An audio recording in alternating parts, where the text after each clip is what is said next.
Welcome to episode 45 of Sport SA Daily Diary. Today we'll be chatting to Bafana Bafana footballer Liam Jordan. Afternoon, Liam. How are we doing today, mate? Fantastic, Adam. Yourself? Yeah, very good, thank you. We are finding you all the way in Denmark at the moment, long way from home. It is. At the moment, everything's the same. You know what I mean? So whether I was at home in South Africa or whether I'm in Denmark, I have to be at home. Yeah, But absolutely. it's good. It's good. Is the lockdown there as stringent as it is here in South Africa, or is it a little bit more flexible? It's a little bit more flexible. I know that we started lockdown a little bit before you guys because obviously it was in Europe, I think a week before it was in South Africa. But at the moment, people are still able to sort of free roam. I think it's the stage 4 of what the president told everyone the other night. So I think we're on stage 4 now. People are allowed to go out, exercise, and sort of get out the house. So we've been on that for a while. How have you guys been keeping fit? I believe you live with a couple of your roommates. Yeah. Have you been working together to stay fit, or has your coach been giving you a program? What's been going on? We've been working together to stay fit. I mean, believe it or not, but footballers can actually think for themselves. Yeah, true. We're learning that. We're learning that, Adam. So no, we're blessed to obviously be living in the same place. So we're trying to use that to our benefits. It's better than doing self-isolated training. We can use each other for passing, for obviously not trying to get too close in terms of dribbling, but just using each other and create that environment. It's been great. It's been great. Okay. And tell me, Liam, your roommates there, obviously they're not South African guys from around the world, or they're Danish, or what's the mix up there? All around the world. There's 3 boys downstairs, Ghanaian.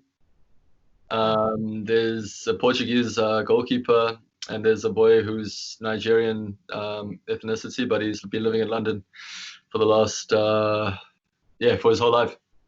Okay. And there's one coach that stays with us, but he's more of like an analyst. So got a full house. Real mixed bag. And then you obviously myself, being from South Africa, bringing in that personality is interesting. I should hope so. Liam, there can't be too many young South Africans sort of your age playing abroad. Have you always been a footballer since a young age? Did you start young, or what's your background? Yeah, I mean, as long as I can remember, Adam, I've been playing football, man. Dad was a footballer himself, so from an early age, I knew that it was something that is in the family. My love for football started probably in New Zealand when I've joined my first football team when I was 5-6 years old. And then just moving up the ranks slowly, by age group. And then I think it was around, I was 11, 12 years old. And by that time I was already playing like under 15, under 17, under 19. Sure. And I was like, because I was also quite physically mature for my age, which was quite cool. Now it's sort of catched up. It's sort of caught up with me. To be honest, which hurts a little bit. No, and so because of that, I realized, wow, this is something that I'm not only obviously enjoy, but it's something I've been blessed to be talented with. Everything kind of just was around football. Even with school, I'd have to leave school at times for weeks at a time because I was playing a football tournament overseas, or I was with the Nike Cup. I had to leave school for like a month, and I just started to realize how to juggle football being a priority as well as the rest of my life. And I learned that at a really early age. And you obviously finished school, huh? Yeah, well, I was studying through a syllabus called Cambridge. And that's through the WITS. It was through WITS. So I managed to get good grades. I'm actually I'm still due. The teacher, if she watches this, I'm still due to finish my business IGCSE subject because I didn't even get a grade for that. Yeah. Yeah. And growing up, Liam, did you feel pressure from your dad, Kieran, in terms of the fact that he had played for South Africa as well? He'd obviously made a good name for himself. Was there pressure on you to perform to that level, or was it just go out and have fun and do what you can? That's a great question. And not many people ask that question. I don't know That's why. why this show is different. Good. I don't know why they don't ask that, because no, it doesn't come with pressure. My father always allowed me to do whatever I wanted. You know what I mean? Like in terms of to pursue a passion. That's why it's just so fitting that I naturally found my love for football like almost alone. And then having him there as a backup to say, well, if that's what you're choosing, let me give you my expertise. Let me give you what I've learned as a footballer personally through his career. I have to say that at times it can feel like pressure, not because of what anything he put in me, but at times I'm like, this is a really cool story. This is a really cool thing. Not many players, there's players all over the world who have ex-football dads, but my father left a legacy, I think, that was pretty good in SA. And as a striker, he set some pretty cool standards. So that doesn't put pressure. It's more like a motivation to say, that's where I come from. And let me show people that I can actually be a step above and do better. And I'm sure that I know he told me he wants me to be better, and he said I always would be. So I'd only be doing him a disservice if I didn't overtake him. That's for sure. Yeah. No pressure there then. No pressure. And were you always a striker? Was that always your preferred position? Because essentially, if your dad was a striker, could it essentially be in the genes? Because not everybody can get to the level of being a professional footballer. So there has to be some form of, passed down from parent to parent. That makes sense. Yeah, that makes sense. Adam, I think if you look at the qualities that I do have, shooting is always going to be what a coach would notice first. And obviously as a striker, you would need quality to shoot and to finish. But I think where me and my father were a little bit different is that I can also play a bit back towards the midfield and actually start and create a little and create some things as well. So I'm not like an out and out number 9 where you just get in the box. So I like to get the ball a little bit deeper, run with it, cross it, pass, do 1-2s. So I'm a bit of a mixed sort of player. That's why sometimes it's also difficult. Where do we put Liam in the context of the team structure? Because actually he can play wing, he can play 10, he can even be a false 9. But I would say that the qualities that my father had to be a striker, I also have them. That's probably why most people see me as a striker as well. Yeah. And Liam, do you base your game on anyone, or do you base your game on Liam? Who is Liam? Exactly that.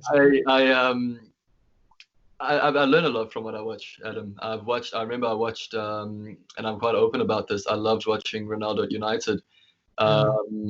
He was electric. He was, effective. Obviously, some of the things he was doing, you didn't have to do. He's a lot more effective now.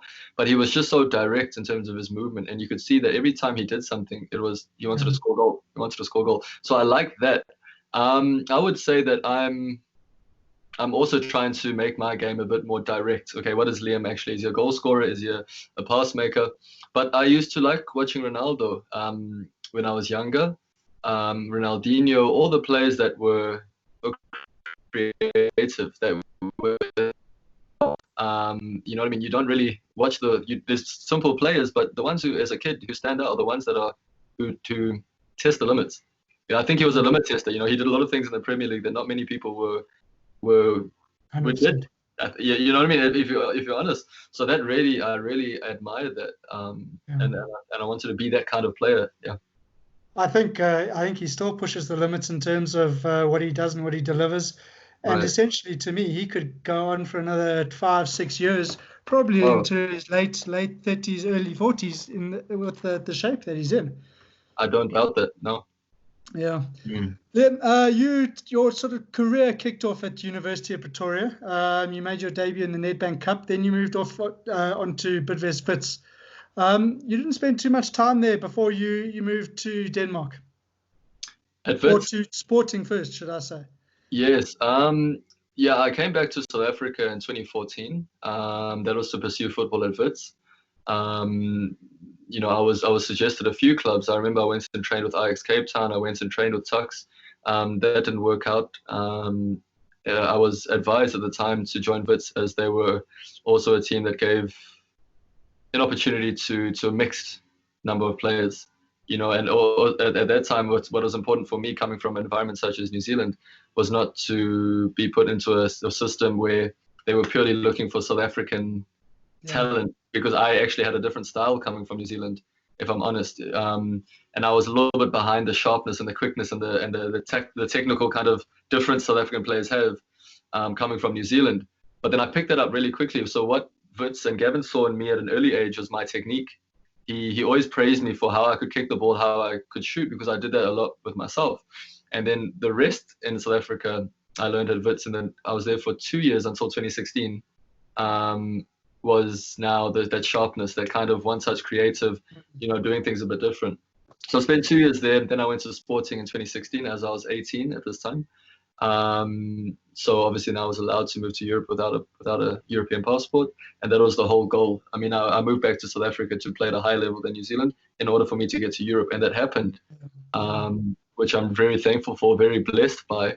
And then the rest is history. I mean, whatever happened at Sporting was for a reason now to kickstart my career at Denmark, to come and play, to come and mature, which basically just mature. Yeah.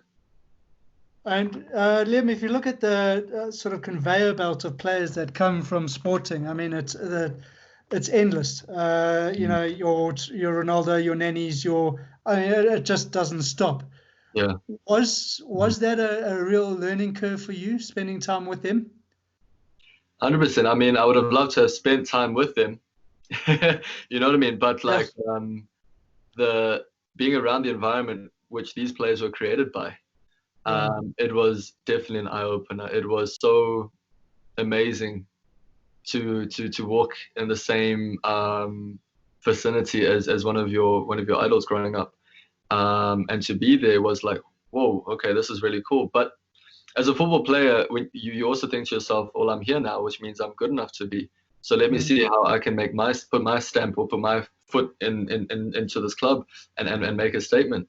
But I think for me, Sporting taught me so much about what it takes to become a professional. Things that I hadn't learned yet in New Zealand, in South Africa. The discipline, the focus, the eating, the punctuality. Football is not, you could look at life that way, but we're keeping this obviously pertinent to the game. But I learned a lot of things that,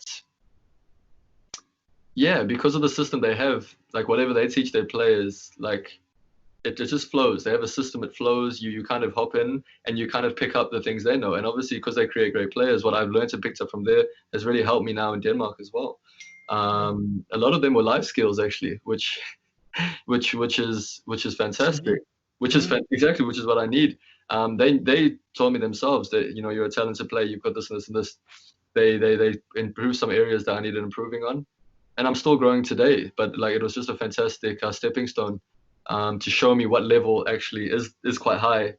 Now what am I doing to stay there? So yeah. It was good. And Liam, you're obviously now in Denmark, and forgive me if I get this name wrong, but HB Koch. Yeah, Probably Koch. Yeah. The quality level in terms of that the Danish league compared to South Africa, big difference? I think there's a big difference. In terms of individual talents, not really. But in terms of the league and the quality, I would say there's a big difference. There's about 4, 5, 6 teams in Denmark that are competing for top 3 every year, and actually the top 3, 4 teams do struggle to play against the 10th, for example, or the 9th, because there's more consistency throughout every team. Different style though, Adam. Very different style.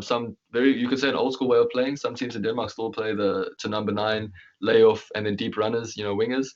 Whereas some other teams now have adapted fullbacks coming up, pushing the defensive line high, keeping the ball around the edge of the box, trying to obviously manipulate from side to side to open up spaces in the team. So Denmark has a good mix of modern football, you could say, and that kind of traditional style of playing. Obviously, 2 Champions League. They've got Champions League teams. Copenhagen, Brøndby sometimes play Champions League, and Europa, of course. So that also is a different incentive, to motivate the teams, because they know that if they, they can push, they can be playing for these teams and playing to compete in these competitions. So I just think that the difference of level is just because of the consistency of every team, and yeah, just the style of the game. European, they're always going to have a different level of playing, always. Yeah, it's like a standard here that you either join or you don't become a part of. You know what I mean? It seems cutthroat, which sometimes it can be, but that's when the level is good, you've got you need to weed out the not so good from the guys that are actually going to make a career. Definitely. Liam, you've had a good career for your national team for South Africa. You played in the under-17 African Champs in 2005. You went to the under-20 World Cup in South Korea, and you've played for the first team, or Bafana Bafana, at the COSAFA Cup. Yeah. Was it a choice that you had to make, or a difficult choice you had to make, between choosing to play for South Africa or New Zealand? No, it wasn't a difficult choice. My dream was always to play for South Africa. My father played for South Africa. I'm South African. I have a lot of pride when it comes to my country. So it wasn't a difficult choice. I was just very happy that I had the choice. I was just very blessed that I had the choice. So for me, it was an easy decision. But yeah, I mean, national team is always such an amazing place to be, especially for me now, only having spent 2 years in South Africa, at a point where, like, I'm growing up and I'm becoming a man, having spent the rest of my life actually outside of South Africa, coming back and learning about the culture again, learning about the types of players that I'm playing with. Sometimes there's players in the national team, sometimes I don't actually know who they are, not to discredit them, but because I'm not local. You know what I mean? Like, I'm not from this, like, I've been brought up in a system where I'm playing with them at under 8s, under 9s, under 10s, under 12s, so then you kind of get to know your team. Yeah. So it's all just all exciting. It's all exciting. Do you see that as a disadvantage for you, having played majority of your career outside of South Africa, whether it's been in New Zealand or Europe? Do you see that as, maybe I'm not getting the chances that I should get because people are maybe not seeing me play? That's definitely one way I could look at it, but I don't look at it like that. I look at it like I'm blessed to in a way stand out, because my game may be a little bit different to you could say how a South African player looks. Maybe my game looks different, but I know that can be used in a team anywhere. You know what I mean? If you're a good enough player, if you're versatile, if you're humble and you're willing to learn, I think that you can be used in any team, and that any coach can use those players. I don't think it's a disadvantage, because when I go on this field, there's so many good players around me in the national team. There's so many talented players. You can't help but, if you're all kind of got that feeling in the game, or you got that feeling in the warm up, it just looks good. It's that flavor. It's that play that we really love to play and watch, and I've actually learned to become a part of that, but still use what I know to actually benefit, not to take anything away. Yeah. I must say, Liam, your approach is very refreshing. I mean, there's a lot of other players that would really have given thought to playing for New Zealand. So the fact that you actually play for South Africa, you show pride in wanting to play for South Africa. I mean, to me, I'm exactly the same. As a young boy growing up, if I wanted to play internationally, it was only ever going to be playing for South Africa. It was never an option.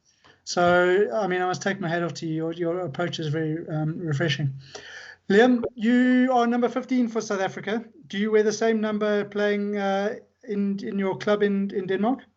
Yeah, I'm not sure what number I am for South Africa. I'm number 15 for Ku. Oh, so you're 15 for Ku. Yeah, for Ku, but I'm not sure because under 20s, under 17s, I was a different number. I've got my number 9, my shorts and my shirt actually here, or just my shorts actually. So I'm a number 9 for under 20s. That was at the World Cup. Then at COSAFA Cup, I'm a different number. So I think it's based on what size fits me. Honestly, like I know like maybe it sounds a bit like, but I think one day I'd love to secure, because my father was number 14. And that was his number, especially at Auckland City for the majority of his career there. So I would love to put Jordan 14 on a Bafana shirt one day and say, every time there's a call up, that's mine. Yeah. That'd be amazing. Yeah. And any specific reason why you're number 15 now? No specific reason. I would love there to be. I would really love to tell you a story that is honestly like life-changing, but they really just had that number available. So yeah, that's it. It sticks now. Yeah, exactly. And then maybe I'll have a chance to make number 15. A number that players want or young kids want to look, because I'm wearing it. So that's fine. That's fine. And Liam, let's take you back a few years, maybe like 20. Do you remember scoring your first ever goal?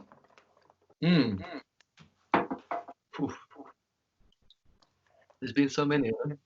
Oh, that's good to hear. No, you mean first ever goal, like even like growing up in New Zealand? Growing up when you first played your first match? I think I do. And I think I remember it being the best feeling ever. Because I remember there was a time when I was growing up where, you're practicing at home and you're like picturing yourself scoring a goal when people are watching. You're picturing yourself scoring a goal in front of thousands of fans. And I think when I joined my first club in New Zealand, I think it was called Bay Olympic. And I do remember we were even playing in small goals, because you're under 6, under 7. And I just remember the feeling of it going in and it actually counting. Because when you score goals, it counts. You know what I mean? Even though like there was a referee with a piece of paper and he was just taking score because maybe they had some medals after the game. But I remember feeling like, wow, like this goal counts. Yeah. And I think that feeling has stuck with me probably till now, because I still get that feeling, Adam. I still get that feeling if I'm scoring a goal in training, if I score a goal in a game, I just remember that every time I'm doing that and it goes in, it counts. You know what I mean? I could be a defender, I could be a midfielder creating the goal, but when you score that goal, there's a feeling that you can't describe, because you know what I mean? It's everything you've worked for to then like finish it. So I remember the feeling, maybe not when or where, whatever, because that's literally maybe 20 years ago. Sometimes it feels like that, Adam. But yeah, I remember like when I was 12, 13, when I was now stepping up, I scored some really cool goals, man. Some really good goals for my team to get us to Nike Cup, qualifying goals. It's just a shame that social media wasn't so prominent back then. Exactly. Because if they had, I would have been able to just say, hey, check it out. But I'm actually glad that didn't happen, because I have that memory with me and I can now use that to show it again. Yeah. That's cool. And best goal you've ever scored? Best goal. Wow. Best goal, most important goal. What's been the That's cool. There's been a couple. There's been a couple that have stood out for me. There's one I'm thinking now, like under 20s, when we played, I think it was Namibia. We played them at home. We beat them 3-0 to qualify for AFCON, or to qualify for the next round against was it Swaziland? And then I came off the bench, so I had about 15 minutes, and then I hit one with my left. It hit the crossbar. Then I got another opportunity. I cut it and I put it in the far right corner, 3-0. And for me that was important. Not only like maybe not the style of the goal, even though it was a good goal, but that feeling of like national team, coming off the bench and actually contributing to this victory. It was fantastic. So there was that one, and then there's one last year I scored actually here. I came off the bench again, got a penalty. Our striker took it, scored 1-1. We were losing 1-0, and then I scored the winner to make it 2-1 in the 80 something minutes. One of those kind of last minute, wow, he's coming. And it's great because that doesn't happen a lot in our league, or it hasn't happened in our team. We're going through a bit of a bad run, but the significance of that goal, and for me to score it, just showed me football can, you can still get surprised. You can still have that amazing like feeling of this is what it really is. This is what That it's about. burning passion for wanting to play. Passion. So that for me, that would be one of maybe my best goals, just in terms of the whole atmosphere as well. And lowest point of your career?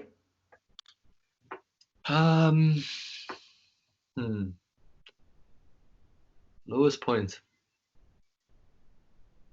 So, hey, these questions are really... I'm glad to hear one's not coming to mind. The fact that your career is actually, in its infancy, but still it's started, in the right direction. That's actually really funny.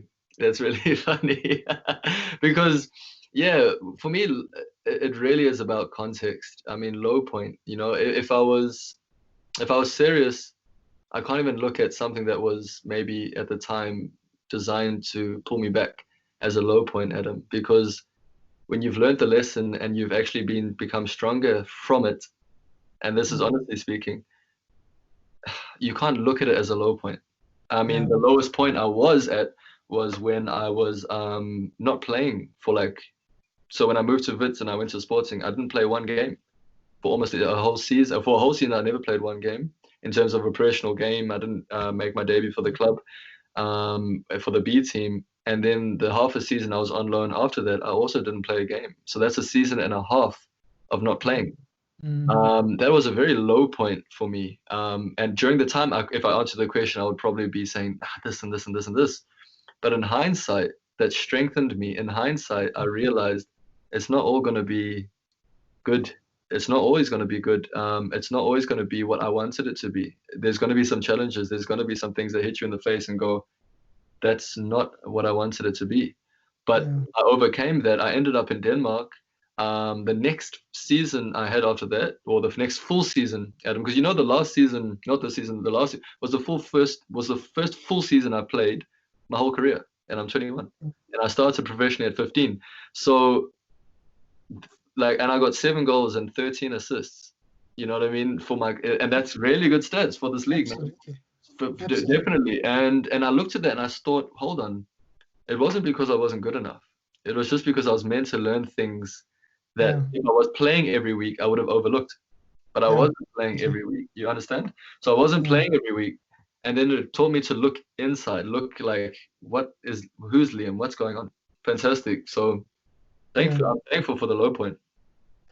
And just in closing, Liam, how important do you think role models are for youngsters today? And I'm going to ask it in a sort of a two-phased approach in asking you to give advice to youngsters. Okay. I've got 2 twin boys of 8, and they play football for their local club. And every single one of them, when they score a goal, they celebrate like Ronaldo. They do that run and the jump with the arms or whatever. Right. They all want the Juventus shirt. And cool. Do you not think they are kind of losing their own personalities and losing who they could be as a footballer because there's so much focus on Ronaldo and that? Do you think it's that important to have a role model like him, or do you think we still need to retain an element of you are still Liam Jordan or you are still whoever? Right. I think that's so important. You'll quickly lose your identity if you want to be someone else. That's basically what you're saying. There's nothing wrong with looking at what it's taken him to become the player that he's become. Look at his work ethic, look at his attitude, look at his sacrifice and his discipline. But you only see with the celebration the outcome of what it's taken to get there. They shouldn't look at what he's gotten before they look at how he's gotten it. You know what I mean? Because if you overlook what it took to become him, then you're really going to overlook in your own life what it's going to take for you to become the best who you can be, or the best that your boys can be. So I would flip it. I would say, sure, want those things. Nothing's wrong with wanting the success and wanting to be the best, because you also won't, what can I say? You won't, if you don't want to be the best, you're going to work at a level that's not going to make you become the best. You're just going to accept anything, right? And mediocrity is not something I know that you probably won't teach your boys. Hey, be mediocre. That's great. No. They've got, I think everyone's got talent. Everyone's been anointed, Adam, to do something. And if you're anointed to play football, hey, you still got to work hard. You still got to fight for it. Like, you know what I mean? So yeah, if that makes sense, if what I said makes sense, look at what he's doing in secret. Look at, like, try and learn and take from that. And you can take from many players. You look at the sacrifice it takes. But Adam, we do live in a time now where we're praising people so much for just what they have, and just like what they're driving or what they're wearing. And it's like when you take all those things away, it's like that person still has a family. That person's still working super hard when no one else is watching. That's actually living. You know what I mean? What you get is not the life you have. What the life you have is what you're doing for the rest of, what's a game, 90 minutes. So for 23, 22 hours of the day, if you're not playing, what are you actually doing? Because it's only 90 minutes. And I love that. I watch many things. And Steve Harvey, I don't know if you know the talk show host, Steve Harvey, he had Family Feud. He says it as well. He's so encouraging. Like, I love watching these little clips and stuff. Because he says, people love sleeping, they love relaxing, but it's like the person who like my defender, maybe playing for the team in the league, might be working right now. Maybe. And I know it's like, oh, really? But for example, he might be working right now, and he might be working on his feet, and he might be. So it's like, okay, but I've got to think, I've got to be faster than him. I've got to be stronger than him. I've got to be the strongest I can be, of course. But like, you've got to kind of create a little bit of competition, just healthy. Don't let it stress you out. I mean, I love this game, so I want to be the best at it, so I can show people, hey, this is what it takes. But I've also liked to create that little healthy competition in my mind to say, no one's gonna outrun me. No one's gonna whatever. So. And that answers your question. I can go all day if you let me. I too could also chat to you all day about football. Just before we say goodbye, what does the future hold for Liam Jordan? What does the future hold? That I leave honestly up to God, Adam. I know what tomorrow holds, and that's just another training. The future holds whatever. I don't know. I don't know. I know where I want to get. Aspirations? Okay, aspirations. Just moving up. I mean, I'm in the Danish first division right now. I don't want to stay here. I want to work. I'm working hard so that I can move up to the Super League, or I can move into a stronger league anywhere in the world. Wherever I'm led to, I'll be there. So I just know that I'm aspiring to play in one of the biggest leagues in the world. I want to be up there with the biggest names. I want to be up there doing the best that I can do. And if it's good enough to get there, then I'll be there, Adam. And we'll be speaking within another time, for sure. Certainly hope so, Liam. Mate, it's been brilliant chatting to you. Thank you so much for your time today on Sport SA Daily Diary. Good luck with the rest of the lockdown. Good luck with when the season resumes. And we look forward to seeing you back here in a Bafana Bafana shirt in the near future. I look forward to that too. Thank you so much for spending some time with me. Appreciate it. No worries. Thanks for having me. No problem. Catch tomorrow's episode of Sport SA Daily Diary, where we'll be chatting to South African golfing sensation, 8-year-old Simtha Chabalala.